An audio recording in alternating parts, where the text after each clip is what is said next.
This story begins with a couple named Mason and Amelia, who were on their way to a grand party in their private jet. Soon, they arrived at the party venue and began enjoying the magnificent event with great enthusiasm. After some time, they met a man named Perez, who was not only the richest person present but also the host of the party. During the conversation, Mason revealed his deep passion for cars and that he owned a magnificent car collection. Hearing this, Perez became excited too, as he had a passion for collecting rare and expensive cars. Driven by this curiosity, he decided to take Mason and Amelia to his private garage to show them his precious car collection. In the garage, Perez showed them his favorite car, which was worth about $200 million. Seeing the grandeur of the car, Mason and Amelia wanted to experience it up close and expressed their desire to sit inside. Perez gladly accepted their wish and allowed them to sit in the car. As soon as they sat in the car, Amelia signaled a hacker named Link. Upon receiving the signal, Link turned off all the lights in the garage, plunging it into darkness. Amidst this chaos, Mason's men attacked Perez, knocking him to the ground. Taking advantage of the situation, Mason started the car and quickly fled from there. Here comes a shocking revelation in the story. Mason and Amelia were actually professional thieves, and their real motive for attending the party was to steal this valuable car. They loaded the car onto a large truck and prepared to flee the country. But before they could fully succeed in their mission, an FBI team began to pursue them. Mason was puzzled as to how the FBI found out about their plan, but as soon as Amelia pointed a gun at him, all his confusion vanished. Now the story takes a dramatic turn. Amelia was not a thief but an FBI agent. She had only pretended to be in love with Mason to catch him red-handed. This truth broke Mason's heart, as he had genuinely fallen in love with Amelia. But Mason was not one to give up easily. He immediately ordered his team to implement Plan B. Upon receiving the order, his team dumped all their vehicles into the river, leaving the FBI with no solid evidence. Although they couldn't keep the precious car, this clever move saved them from being captured by the FBI. 3 months pass, and we now see that Mason has completely left the path of thievery. He is now living a simple life. One day, his younger brother Sean visits him and tells him that he is planning to rob a bank. He also wants Mason to join him in this mission. However, Mason flatly refuses. He says, "I'm retired now, and I have no intention of getting into any new trouble." Sean tries his best to persuade him, but when Mason remains unmoved, he leaves. Before leaving, he hands Mason a phone, so that if he ever changes his mind, he can join the plan. 3 days pass, but Mason remains firm in his decision. Finally, on the day of the heist, Link calls. She asks, "Why are you still late for today's heist?" Mason is surprised to hear this because he had already refused Sean. In reality, Sean had lied to his team, saying that Mason was ready to be part of this mission. At first, Mason is very angry with Sean, but to manage the situation, he is forced to join the plan. Meanwhile, Sean is sitting in a coffee shop right across from the bank. He knows that the bank manager comes here every day for coffee. As soon as the manager enters the coffee shop, Sean approaches him and takes him hostage at gunpoint. He then forcibly takes him inside the bank, but Mason arrives just in time to stop them from going inside. Mason warns Sean, "Your plan is wrong, and it could get us all killed." To this, Sean replies, "It's too late to say that now because our team is already inside the bank." Eventually, the three enter the bank. Once inside, Mason sees that his team members have blended in with the regular customers. Sean takes the manager to a corner and orders him to open the vault. But instead of opening the vault, the manager triggers the bank's security alarm. As soon as the alarm goes off, chaos ensues in the bank, and security guards start firing at the robbers. However, Mason's team quickly takes out the guards and takes all the customers hostage. Now Mason asks Sean, "What is your real target?" Sean reveals that he is looking for a locker belonging to a woman named Isabel Fair. Inside that locker is a hard drive containing millions of dollars in cryptocurrency. Hearing this, Mason takes the bank manager straight to the vault and orders him to open the locker. But there was a complication. The locker required 2 keys to open. One key was with the manager, and the other key was with Isabel, the owner of the locker. The locker couldn't be opened unless both keys were used simultaneously. Now an unexpected twist occurs in the story. Sean had no idea about the second key, and here he was, attempting a bank heist with his entire gang without a complete plan. When Mason realized this major oversight, he became furious with Sean. He immediately ordered Link to hack the locker and bypass its security to open it. Link showcased her skills and hacked the locker's security system within minutes. But when they eagerly opened the locker, there was no hard drive inside. Seeing this, the bank manager laughed and sarcastically said, "This is just a dummy box.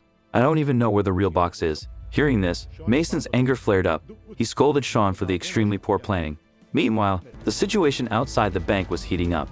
An FBI team had surrounded the bank with full force, and leading this operation was none other than Mason's ex-girlfriend, Amelia. Now, Amelia contacted Mason's team, where Link tried to distract her with conversation. But Amelia was well versed in such tactics.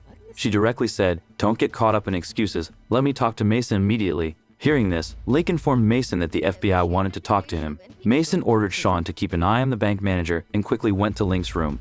As soon as he picked up the phone and heard Amelia's voice on the other end, old memories flooded back.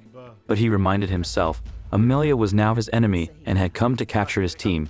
Controlling his emotions, Mason began negotiations. In a stern tone, he said, "Move your team 50 feet away from the bank, or I'll start killing the hostages one by one. Also, arrange pizza and cold drinks for all of us. And yes, deliver that pizza yourself inside the bank." Amelia finally accepted this demand but, in return, set a condition for the release of 2 prisoners. Mason agreed to her condition without hesitation. After this, Mason's team moved all the hostages to the upper hall and waited for Amelia to arrive. Shortly after, Amelia arrived at the bank with food and drinks. There she met Mason, who was very happy to see her and started talking lovingly.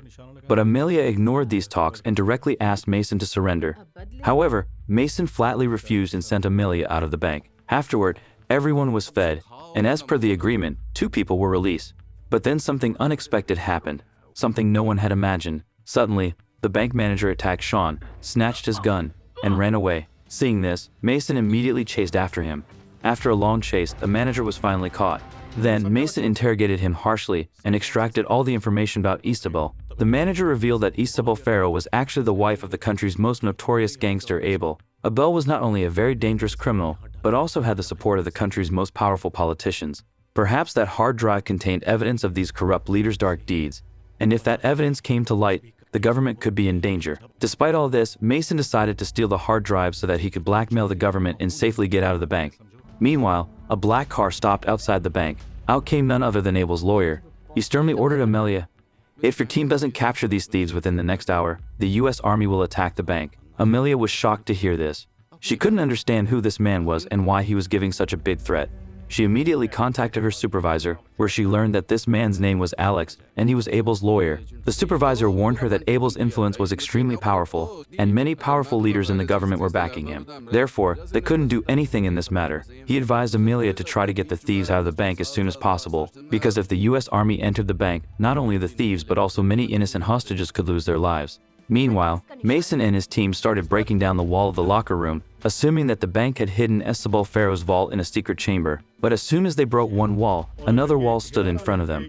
On the other hand, the US Army had surrounded the bank and was preparing to enter. Seeing this, Amelia anxiously called Mason and asked him to surrender. "If the army enters the bank, your death is certain." But Mason replied, "Leak the news to the media that the US Army is about to attack the bank.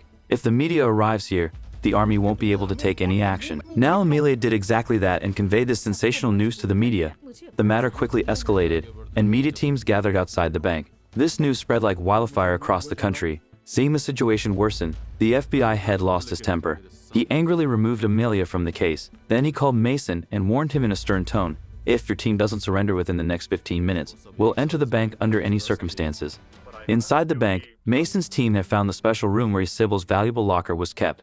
As soon as they found the locker, Mason instructed Link, "You need to bypass the security of this locker and open it." Link, running her fingers over the screen, replied, "The security of this locker is extremely strong. It will take at least 10 minutes to open it, while the US Army will enter the bank in just 8 minutes. Sensing the gravity of the situation, Mason quickly devised a strategy. He began releasing the hostages one by one to buy more time for Link to open the locker. Within a few minutes, all the hostages were released. After finally releasing the bank manager, Mason's team members began to surrender one by one.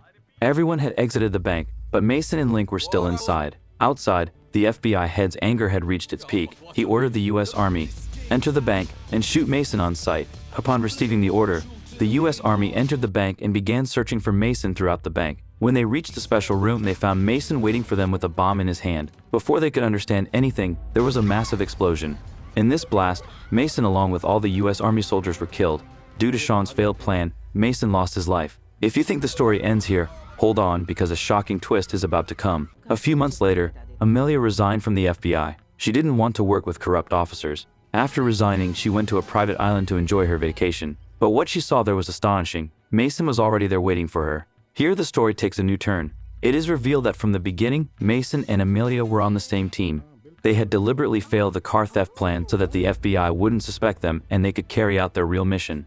Now the story goes into a flashback. We see the events just moments before the explosion. When the US Army entered the bank, Mason made a special demand to them, "Let me meet Abel's lawyer Alex." The situation was such that they had to accept this demand because Mason still had all the evidence. Shortly after, Alex arrived, where Mason was already waiting for him.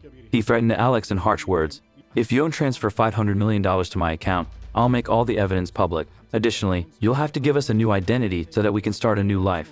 Abel saw his neck caught, so he had no choice but to accept all of Mason's conditions. After this, a fake explosion was staged in the bank, making everyone believe that Mason was dead. On the other hand, we see that Mason and Amelia have now left the world of thievery behind with a new identity. They have embarked on their next journey with a new name and a new life.